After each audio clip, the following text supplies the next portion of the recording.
Hai guys, selamat datang di YouTube channel Naksir Sneakers. Kali ini gue mau review sepatu Nike Zoom GT Cut 2.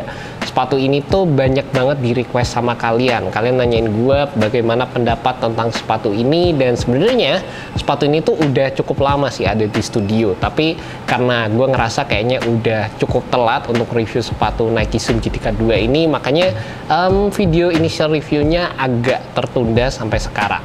But anyway, akhirnya kita nge-review sepatu ini, dan bisa dibilang ini sepatu yang menurut gue secara teknologi sih cukup menarik ya guys. Nggak jauh beda sebenarnya dari versi sebelumnya, tapi ada beberapa perubahan yang bikin sepatu ini bisa dibilang mungkin lebih bagus dalam tanda kutip ya. Meskipun ada beberapa hal juga yang gue ngerasa versi sebelumnya juga lebih bagus sih guys. Tapi sebelumnya buat kalian yang penasaran juga, sepatu Nike Zoom GT Cut 1 itu jadi sepatu yang bisa dibilang goib juga. Sampai kemarin nilai resellnya untuk sebuah sepatu basket harganya sampai 4 jutaan. Gokil banget untuk sebuah sepatu basket, karena sepatu tersebut memang enak banget masuk dalam top list sepatu basket gue juga. Dan sepatu Nike Zoom GT Cut 1 itu menurut gue bisa dibilang jadi sepatu yang identik, atau bisa dibilang juga mungkin reinkarnasi dari sepatu Kobe. Dan secara first impression, jujur aja yang membedakan langsung antara sepatu ini dan versi sebelumnya adalah dari segi penggunaan material. Untuk versi yang kedua ini bisa dibilang Nike lebih berfokus untuk bikin sepatu yang lebih ringan.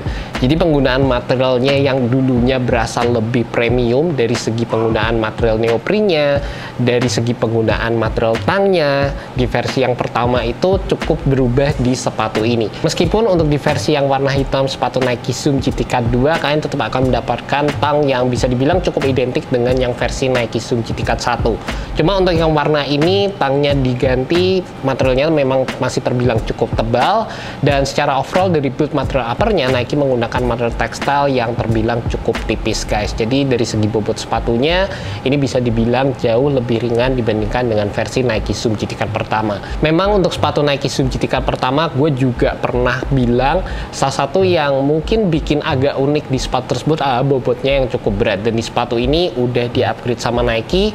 Tapi entah kenapa gue tetap suka feel yang cukup premium di sepatu tersebut. Nike Zoom GT Cut pertama materialnya sampai di bagian uppernya itu bener-bener premium banget. Material talinya juga di sepatu ini rata-rata gue udah nggak nemuin feel yang sama sepatu tersebut guys. Terlepas dari itu, yang gue sebenarnya agak happy ya pas gue pertama kali megang sepatu ini. Awalnya pas lihat di gambar gue agak skeptis karena bagian samping dari sepatunya ini cuma kelihatan minimalis banget dan berasa kayak bener-bener low profile. Tapi ternyata di bagian samping di sini ditambahin ekstra material di bagian dalam, jadi ini berfungsi untuk memberikan kalian lateral support juga sewaktu menggunakan sepatu ini. Dan secara lacing sistemnya sendiri di bagian depannya di sini ada panel-panel yang menurut gue ini juga akan sangat membantu dalam memberikan kalian lockdown sewaktu menggunakan sepatu ini. Selain itu, kalau dari segi cushioning setup dan juga teknologi yang digunakan di sepatu ini sebenarnya sekali lagi cukup identik dengan versi sebelumnya. Kalian tetap akan mendapatkan React drop-in insole, terus kalian tetap akan mendapatkan juga full length air zoom strobe, dan juga ada penggunaan extra zoom lagi di bagian belakang sepatunya. Cuma untuk dari segi implementasinya sendiri yang cukup dibedakan adalah peletakan zoom unit yang ada di area heel sepatu ini dibandingkan dengan versi sebelumnya. Kali ini zoom unit yang diberikan itu berada tepat di bagian dalam React insole-nya, jadi kalian tetap bisa ngerasain sensasi zoom yang sedikit lebih berasa sewaktu menggunakan sepatu ini tepat di area heel. Meskipun zoomnya tuh kayak kecil gitu guys, nggak yang gede-gede banget, tapi ternyata itu cukup berasa sewaktu kalian menggunakan sepatu ini kalau dibandingkan dengan implementasi zoom yang ada di sepatu sebelumnya. Dan pas gua pakai sebenarnya dari segi tooling ini juga berasa agak beda. Secara first impression aja gua tuh ngerasa kayak di sepatu Nike Zoom GT Cut 2 ini lebih mengutamakan heel to toe transition yang lebih smooth. Jadi di bagian depannya ini kayak dibikin implementasinya sedikit lebih tebal dan ada lengkungan yang sedikit lebih ekstra dibandingkan dengan versi sebelumnya. Dan kalau dari segi feel cushioning di bagian depannya, menurut gue sih Nike Zoom GT Cut 1 lebih mengutamakan court feel, kestabilan, dan di sepatu ini gue ngerasanya kayak berasa sedikit lebih tebal lagi dibandingkan dengan Nike Zoom GT Cut 1.